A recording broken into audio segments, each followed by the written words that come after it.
Dr. Wilson, good to see you. We were talking during the break, and you say we need to get the word out here because this is so highly contagious that we're going to see way more cases in the near future, if that even seems feasible. So the vaccine is so key to getting it out to everyone.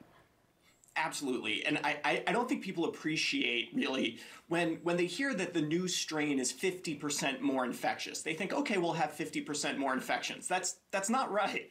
It's 50% more every cycle of infection. So right now, if you take, let's say, 1,000 people with coronavirus and they infect about 1.1 people each with all our masking and stuff. So it's sort of growing slowly. After 10 cycles of infection, that 1,000 initial infections turn into around 2,600 infections. So worse, after 10 cycles, that's maybe 3 months of spread.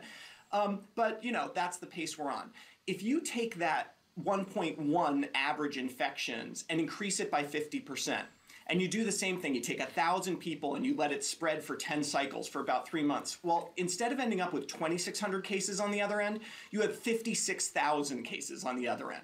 So this is crazy, and it's why epidemiologists are so obsessed with driving down the numbers that an infected person can possibly infect. You've got to get that average number down. And the best tool we have right now is vaccines, and this new strain is going to lead to an impending crush of infections. And we really need to be, these things need to be flying off the assembly line and into people's arms ASAP. Right now, the new strain is not very prevalent in the United States, but as you pointed out earlier, as the CDC says, it will be the major strain within the next few months simply because of this exponential growth when a virus becomes more infectious.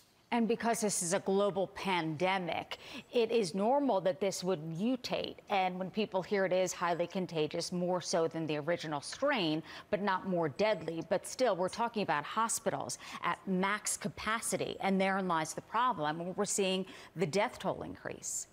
Exactly. And let's remember that it is not more deadly. Thank goodness it's not more deadly on an individual case basis. So any individual person has the same sort of risk from the new strain as the old strain. But if you have 50-fold as many people, you will have 50-fold as many deaths. So it's a huge issue. I do want to point out that this isn't a surprise. Viruses have a chance to mutate with every new person they infect, and the coronavirus has infected so many millions of people worldwide. This is expected, but I think we all need to really work together to squelch this ASAP. Fortunately, the vaccines do seem to be effective against the new strain. So that is great news. We have a chance here, but we got to get the vaccine out. Excellent point. Couple seconds left. Do they expire, the vaccine? I mean, the trials went more quickly than many people anticipated, but is there an expiration date? I know that one of the vaccines, at least, has to be chilled at a certain temperature, but why are we seeing some being tossed out? Yeah, you hate to see any being tossed out. They certainly do have an expiration date. The mRNA vaccines, Pfizer and Moderna, can only be stored in refrigerators for a few days.